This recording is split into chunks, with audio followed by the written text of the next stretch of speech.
Hello, everybody. It's Dave Neal, stand-up comic and host of Bachelor Nation News. Credit where it's due. Madi Prewett is crushing the PR campaign for the release of her new book.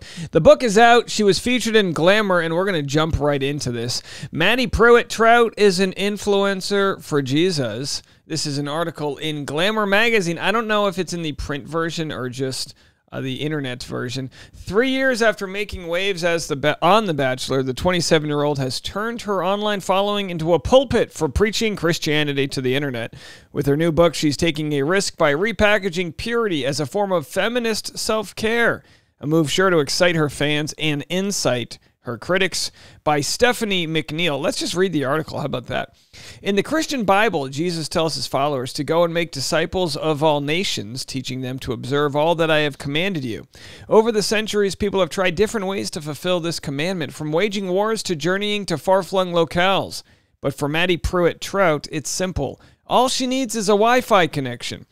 At first glance, Troutt, 27, looks very much like your typical social media character. She first came to prominence in 2020 via one of the biggest influencer breeding grounds, ABC's The Bachelor, where she briefly captured the heart of the show's lead.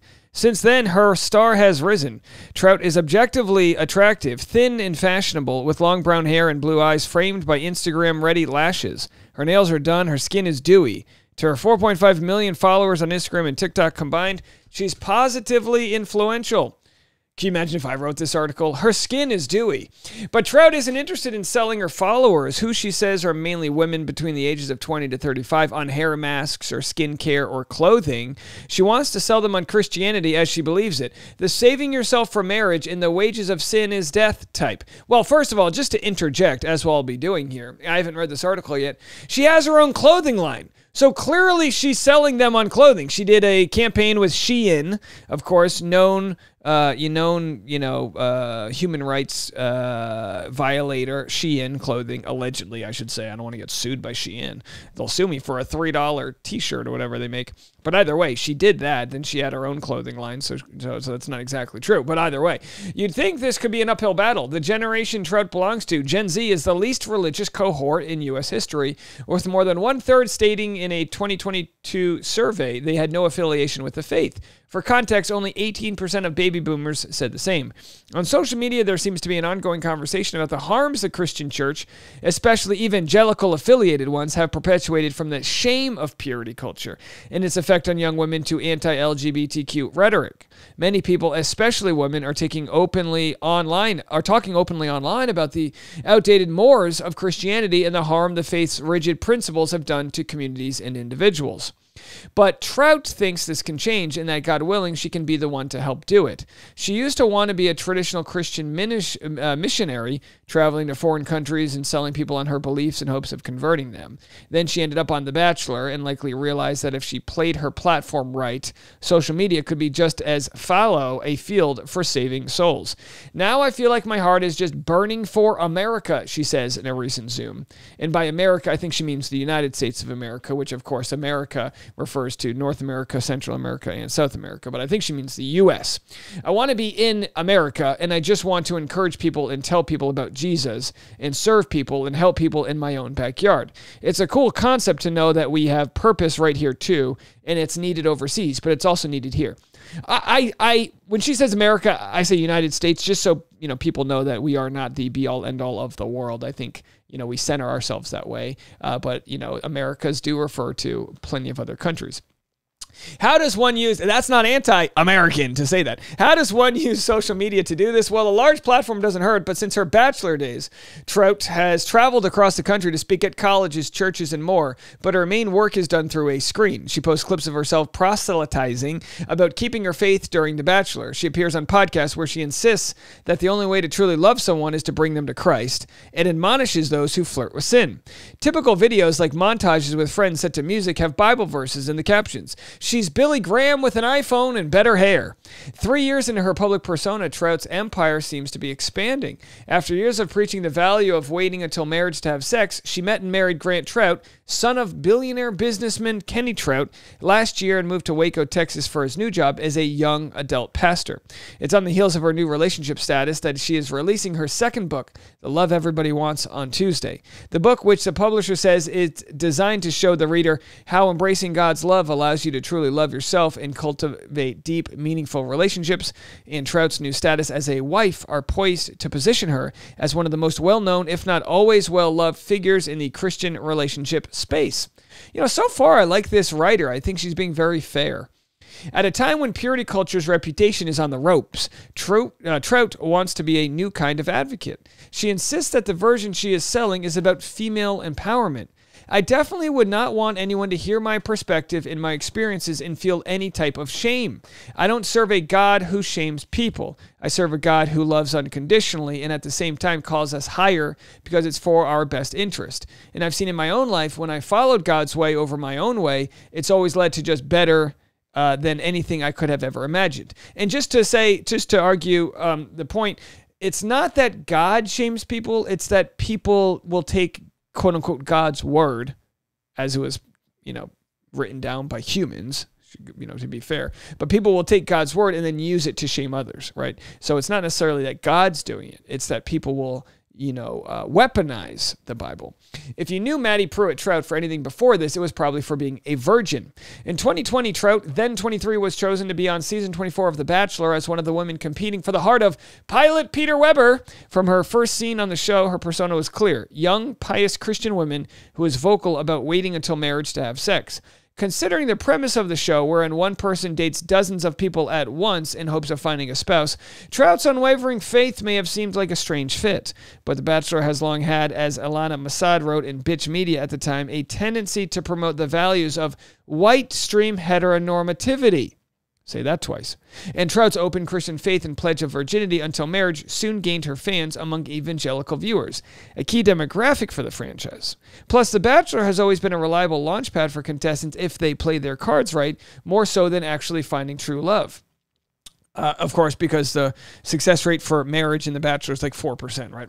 When Troutt dramatically left after Peter Weber revealed to her he had been intimate with another contestant, her status as a role model for young Christian women seemed to be cemented. The couple did end up giving it another try, in several most dramatic hours of television later, called it quits. According to Troutt, the opportunity to continue down the path of being a spokesperson for modern Christian values was practically handed to her on a silver platter shortly after the final rose. Suddenly, her Instagram DMs were flooded with requests. And of course, this is the privilege that she had and a lot of others had at this specific time period. Like, 2018 to 2021 was just a massive growth of fans that you would get from the show. I started looking at some of my DMs and I was being reached out to by different publishers and churches, she says, asking to just have me come and be a part of what they're doing. People who saw something in my life and said, hey, I believe that God could really use your story and the gifts he's given you to make a difference. People just taking a chance on me and believing in me. And by the way, if we could crack into the books of how much churches and communities are paying her to go speak, I think it would be shocking. My guess is it's in the mid-six-figure range. My guess. Before the show, tax-free churches paying people for, whatever. I mean, that's just my guess. I would be very surprised to find out she does that for free. And I don't think people should speak for free. I just think it's like, well, are we using the church to springboard our personal career? Is that what its intention was? As we, of course, we covered many times in the recent past, that Jesus was flipping tables when merchants were trying to, quote unquote, sell the words, the Lord's word, right? So before the show, Troutt had graduated from Auburn University and then attended Highlands College, a religious school where she received a certificate in pastoral leadership. She decided to jump into the opportunities to proselytize with both feet, saying that she knew she wanted her new platform to be more than just me posting about clothes. I wanted to stand for what I cared about and valued. And again, she did take what I assume to be six-figure deal from Shein, a clothing company that has been accused of underage children making their clothing. She took I know it was six figures because I know other Bachelor alumni that declined the deal for six figures. And she had a bigger following. So unless she's a bad negotiator, she took a lot of money to promote products. So when she says, I don't want to just be known for posting about clothing, you cash those paychecks. Don't forget that. I think it could be really easy to come off as something like a reality TV show and just get super caught up in the hype of it and the craziness of it, she says. But for me, it really was going back to leaning into what is God's will for my life? What are the values that I have, the passions that I have, the dreams that I have, and just staying true to those. In her first book, Made for This Moment, released in 2021, documented her decision to go on the show and the opportunities she got because of it, with the thesis being that a lifetime of faith can prepare you to keep your standards high and your roots deep so that you can make decisions you're proud of. But it's with the love everybody wants that Troutt is leaning into her own carefully curated persona. The book is unapologetically Christian in a passionate defense of what Troutt refers to as purity. Troutt started writing the book, she says, when she was single and miserable, originally intending it to be a guide for those like herself. I was in a season of just being frustrated with the waiting season, seeing everyone else be married, having kids, living their best life while I was battling heartbreak and rejection and loneliness, and just began to wrestle with thoughts. Is it me? Am I the problem? Am I enough? By the way, for anyone to be frustrated that others are having kids and being married when you're in your mid-20s is insane to me. I just wasn't even in the realm of thoughts. I was a decade away from those types of thoughts. But hey, to each their own. She soon realized that many of her followers had the same concerns and questions, so she began to write the book for them to encourage them that waiting for the one and learning to love yourself through also loving God was worth it. The love you've been looking for doesn't come from a compliment, a follow, a boyfriend. Real love is found only in relationship with God. He is the love you want, she writes. Trout's prose is as cloying as her very pink book cover, full of sparkly pop culture references and you go girl isms. Like another young preacher with a large following, Jesus himself, she often speaks in parables, offering up short anecdotes from her own life to deliver her message. A story about how she decided to get LASIK eye surgery is a preamble to a chapter on ignoring relationship red flags. In another, she compares choosing emotions over logic and love to the feeling of being on drugs at the dentist. Halfway through writing the book, she met Troutt and thus validated her own experiences. Heavily documented in the book is her and Trout's relationship. They met and began dating in early 2022, were engaged by August 2022, and married in October. On social media, one revelation that made headlines was her explanation that she and Troutt had signed a purity contract, detailing what they could and could not do with each other sexually, and sent it to their best friends to hold them accountable. On her wedding day, she wore a veil embroidered with the phrase, "worth the wait." There they are. She devotes a chapter of The Love Everybody Wants to the issue of purity, while she insists she doesn't want to shame anyone for their choices. She also says that the only way her relationship was able to work was by remaining pure. My thought is this: if you don't want people to be shamed by purity culture, then be an advocate where you call out the pastors that are shaming people for purity culture. Don't just promote the good. Admonish those that are shaming if you're insisting you're not shaming. She said the idea of purity has become a joke to many, yet those same individuals wonder why their lives are so full of anxiety, anger, hopelessness, and relationship disappointment. I can assure you following God's way is always in your best interest for your own protection and future pleasure. So right here alone, she kind of shames those by saying, if you're not pure, you're going to be full of anxiety, anger, and hopelessness. I mean, really? Right? I mean, we see it right here. The idea of purity has become a joke to many, yet those same individuals, who are these individuals she's speaking of? I don't know. Wonder why their lives are so full of anxiety, anger, hopelessness.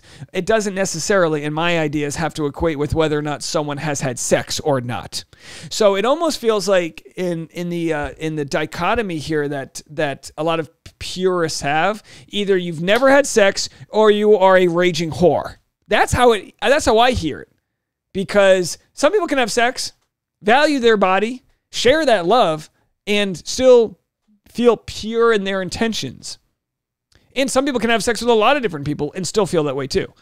In one passage, she blames relationship struggles she and Troutt experienced while dating on small moments of compromise of the contract. Ooh, she compromised the contract. What's that, a hand job in the back of your Prius? The old-fashioned. Here's the thing. Sex and all sexual acts were created to be experienced in the confines of marriage and to bring unity to the marriage, she writes. I disagree with that. But when we experience them outside the covenant of marriage, they bring the opposite. All the destructive consequences Grant and I experience, and sometimes irrecoverable devastation. This is true for any sexual acts, not just sex. Anything done that arouses you, whatever that means for you. So what she's saying here is anecdotally, which means the evidence she's presenting is because she felt it, her and Grant, that sex and all sexual acts were created for only the confines of marriage. So when you experience them outside of the covenant, they bring the opposite, destructive consequences. I think right now, even though she says, I don't want to shame people, she's saying, if you don't do what I did, you're going to feel this. So then when people don't do what she does, because who's not having a hand job or a makeout session or a little bump and grind, you know, it's going to lead to them feeling impure, like they violated the marriage covenant. Wild stuff. The message is an uphill climb. On social media and in society at large, women of all ages are unpacking how hurtful purity culture can be and how toxic and sexist the messages gleaned from it can be. The hashtag purity culture on TikTok has more than 450 million video views, mainly from people decrying it. Last month, podcaster and TikToker Sid King and Becca Stevenson, whose content focuses on unpacking the harmful messages of religion, among other things, posted a video asking what the weirdest message purity culture taught their followers was, and got dozens of responses and stitched videos from women recalling the degrading messages they absorbed. My 8th grade Bible teacher told the girls, if a shirt is fitted enough that I can tell you have breasts, it's tempting and inappropriate. My church called women stumbling blocks. So anyway, that was obviously my villain origin story. Online, Troutt has her fans, but she's also an object of scorn and lurid fascination by those who don't share her beliefs. Last year, a TikTok Troutt posted of herself telling a crowd that Jesus is the only one who can satisfy went viral. It quickly became a meme. One creator's video in which he describes the thing that satisfies him besides Jesus, a beanbag chair, an air fryer, got nearly 1 million views on TikTok. Another posted a response video in front of a cardboard box. Everything in that box did come from Adam and Eve. Yes, she's talking about the sex toy company. I knew that there was going to be backlash, she says. This has been a part of following Jesus for as long as he's been here. People have not understood it, and people have persecuted and hated and all the things. I've known that pretty much my whole life, that it kind of comes with the territory. I expect it in a way, and in no way does it discourage me. In no way does it make me question what I believe. If anything, it just reminds me of why I do what I do and encourages me to keep going. Listen to what I'm about to say loud and clear. Calling out bullshit is not persecution. So calling out someone for shoddy anecdotal evidence or false narratives or false comparisons, or you're either pure or you're this, you get anxiety if you're not pure. Calling that out is not persecuting someone. It's responding to what I consider to be toxic beliefs. And she's allowed to have them. Write the book. She did. So is willing, and I'm going to write my response. She is willing, though, to engage with critics of purity culture, telling me that she knows that not everyone believes what she does. She's insistent that even if they aren't Christian, everyone can get something out of her book. I have the understanding that we're all on our own journey and we're all figuring it out. I think those feelings that we all have of empowerment and knowing what we deserve and wanting to stay true to our values is really the message of the book. I would just encourage anyone, no matter where they stand in a relationship with God, that you deserve to be treated with kindness and love. All women deserve to be respected. My hope would be that all women would know their worth and know that you don't have to give your body to someone just to feel more worthy or to feel loved or accepted. Well, what if, and my response would be, what if someone wanted to give their body to somebody, have sex, because they wanted to feel good and it was a fun thing for them to do? And the idea of giving your body to someone, I say that in quotes, is super dangerous, because you're giving the guy control. By giving them your virginity, by giving them your V card, by giving them your body, it's framed in a way that they're now have control over you, which is a lot of what the Bible does. People will use the Bible to try to control others. Her message is resonating with fans, thousands of whom fill her comments with messages of support and asking for advice. Troutt says she spends a lot of time counseling women in her DMs and in real life after her speaking engagements, but says she doesn't consider herself a preacher exactly. As Christians, we're all ministers in some way, she says. I believe that we're all ministering and communicating about something. For me, being a minister and just sharing my faith is so important, almost even seeing it as being a missionary. I'm on a mission, and my goal is truly just to encourage as many people as I can with the gospel that has saved me and brought me so much hope and joy and peace in my life. So yeah, I would definitely say that to some level, but I probably wouldn't label myself as a minister. I guess I would say a Bible teacher, or just someone who's eager to share her faith or to hopefully influence people to want to pursue a relationship with Jesus. 3 years after appearing on TV and launching her platform, Troutt has more followers than ever. If attention is currency, she's rich. And if currency is currency, she married a billionaire's son. She's also rich. Every viral reaction video only spreads her message more, which is ultimately what she wants. Looking at her feed, you have to wonder, is this the future of Christianity? Can the faith live on through a cadre of influencers for God just like Troutt? I would hope that it would start a movement, she says, of spreading the message of Jesus. I would hope that it would take off and that people would not just get caught up in the next trend, but have a voice for themselves. I think I'm seeing a lot of this younger generation. They don't even know their own voice. They're hopping on whatever the news or the trends or whatever everything else is saying. And I would argue she did the same thing when the, super conservative evangelical purity culture pushers kind of used her as the poster child for their cause. It may seem an unlikely reversal, but in Trout's mind, it is a necessary one. Even if those she's talking to may not believe it, not yet anyway. My goal is like, hey, let's not just be paper in the wind and just following wherever the wind goes, but to know who we are and to know what we believe and to know why we believe it and to stay true to that. That is definitely something that I hope and pray for the younger generation. Stephanie McNeil is a senior editor at Glamour and the author of Swipe Up for More Inside the Unfiltered Lives of Influencers. Fascinating stuff. I think Stephanie McNeil did a very good job of providing the counter argument to a lot of what Madi was saying. Not all things. She still kept it pleasant enough, but wouldn't be surprised if Madi doesn't love this piece because, it does kind of poke some holes into what she's doing. But at the same time, I think overall, Madi's a voice for good when she's preaching love. But I do think she needs to listen to a lot of the naysayers and not just feel like she's getting persecuted. If you just feel like you're getting persecuted, you're not listening. You're just playing a victim here when in fact your large platform is a chance for conversation and maybe we can overcome some of the thoughts that do make people feel shame and just worry about, just focus on the love that you can expand. All right, more content coming your way. I'll have Bachelor Rush Hour, the hit podcast, right after this.